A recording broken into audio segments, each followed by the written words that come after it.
For 2 years, the Parti Québécois has led the polls. They just won last Monday their 4th by-election in a row. They look organized, disciplined, within the reach of power. Right now, they look like the next government. So here's the real question.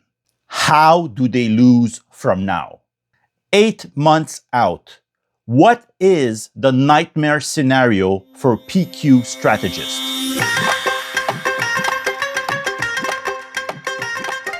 Welcome to Distinct, Quebec Politics with an Accent, a podcast where we try to make sense of Quebec politics for a Canadian audience. This week, the PQ has just won its 4th by-election in a row in Chicoutimi. But behind the apparent momentum lies a structural risk. And Paul Saint-Pierre Plamondon, the leader of the Parti Québécois, has already begun adjusting to address it. There's a reason why this question matters right now. The new Palace data poll shows the Liberal Party of Quebec just 3 points behind the Parti Québécois province-wide. After 2 years of dominance of the PQ, the gap is tightening.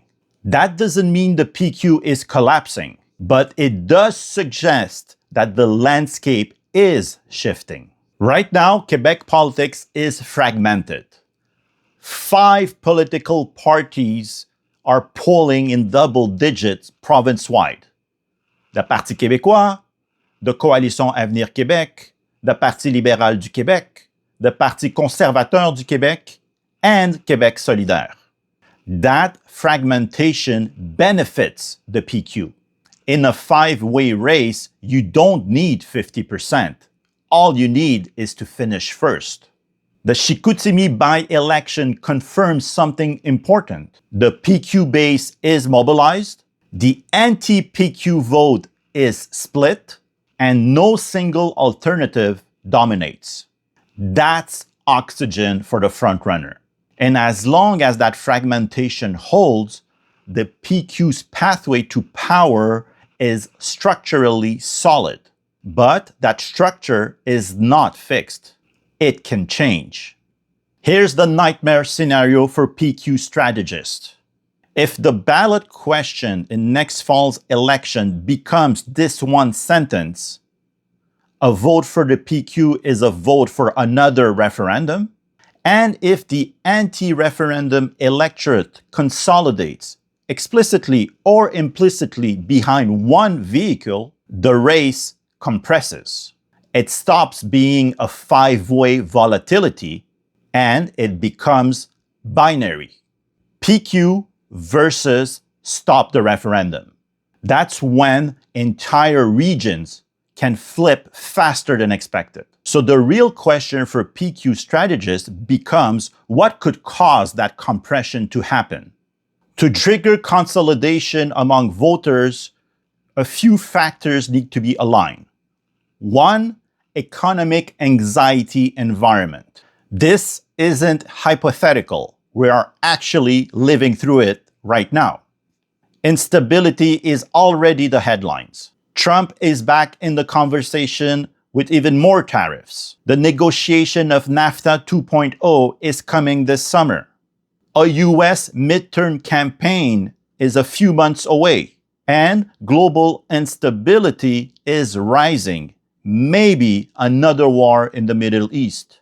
If that environment intensifies over the next months, the campaign frame hardens into one simple contrast: stability versus risk.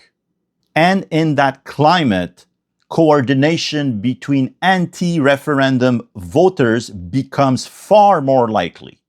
But economic anxiety alone is not enough to force consolidation against a referendum. Consolidation requires one political vehicle. Which brings us to the second factor for the nightmare scenario for PQ strategists. An anti-referendum champion emerges. There is no formal primary, but an unofficial contest is underway. Three parties are competing to become the main vehicle for anti-referendum voters. First, the CAQ, the current government. A credible leadership reset could reestablish the party as stability for soft nationalist voters. Second, the PLQ, the Quebec Liberal Party. A focused economic campaign, especially among francophones, could likely consolidate and coalesce anti-referendum voters within the Liberal Party of Quebec. And third, the Parti conservateur du Québec, the PCQ. A disciplined anti-referendum message could be key in many key francophone regions. What matters is not which one wins. What matters is that one clearly pulls ahead. And we may already see early signs of that tightening.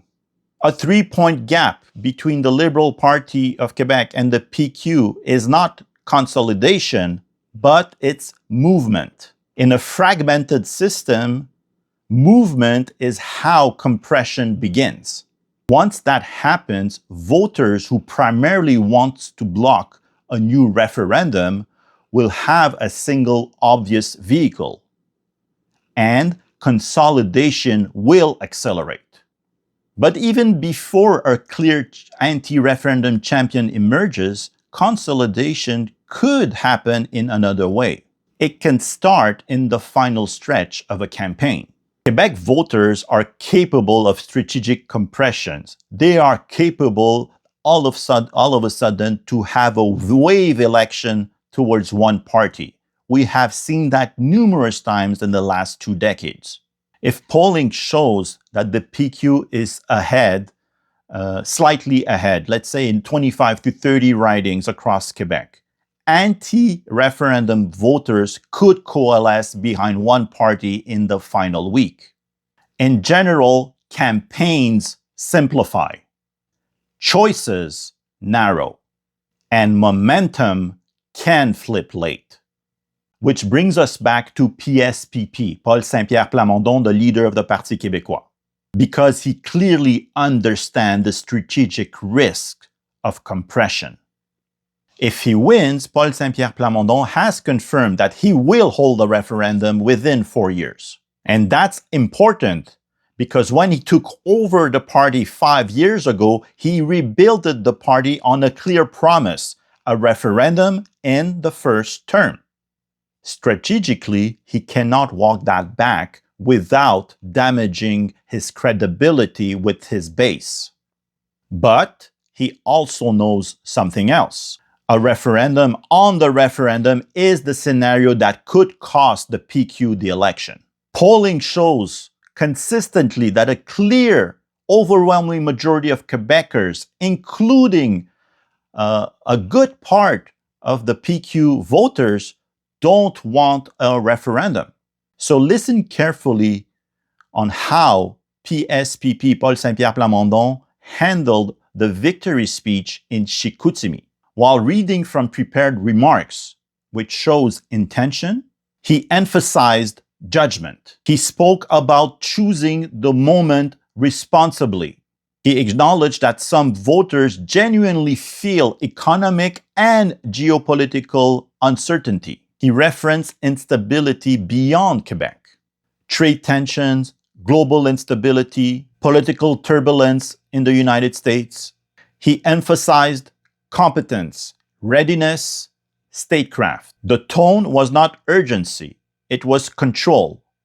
It was to build trust, and that was deliberate. He wanted worried voters, especially soft nationalists, to hear that he understands their fear, that this would not be reckless, this being the referendum. There would be judgment. Then, the very next day, he clarified again, there will be a referendum in the first term. That sequence tells you everything. He is trying to reassure moderates without demobilizing his core base. He's trying to decouple the election from the referendum itself. Because PSPP knows that the risk for the Parti Québécois is not low sovereignty enthusiasm. The risk for the Parti Québécois is referendum anxiety hardening among soft nationalists who otherwise would be open to vote for the PQ.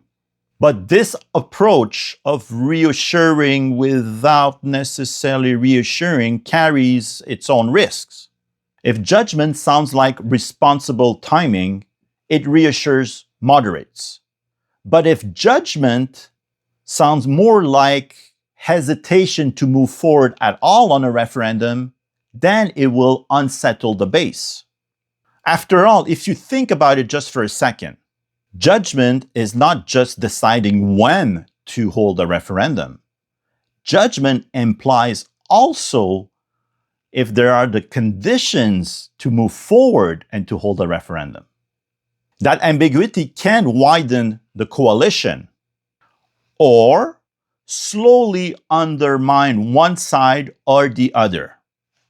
The question for the Parti Québécois and Paul Saint-Pierre Blamondon is, can this balancing act be sustainable over the next 8 months? Could it pass the test of scrutiny and campaign pressure? For 2 years, the PQ has looked like the next government. But in politics, when something starts to feel guaranteed, that's often when it becomes the most vulnerable. The PQ looks strong, but strength in a fragmented system is not immunity. The nightmare scenario for PQ strategists isn't collapse. It's consolidation behind one opponent. If this becomes a two-way race instead of a five-way race, everything changes. And that's what keeps PQ strategists awake at night. Not just in the final weeks of the campaign, from now to election day. This is Distinct, Quebec politics with an accent. A clear breakdown of Quebec politics every week. New episode every Thursday, 7 a.m. I'm Farouk Karim. À la semaine prochaine.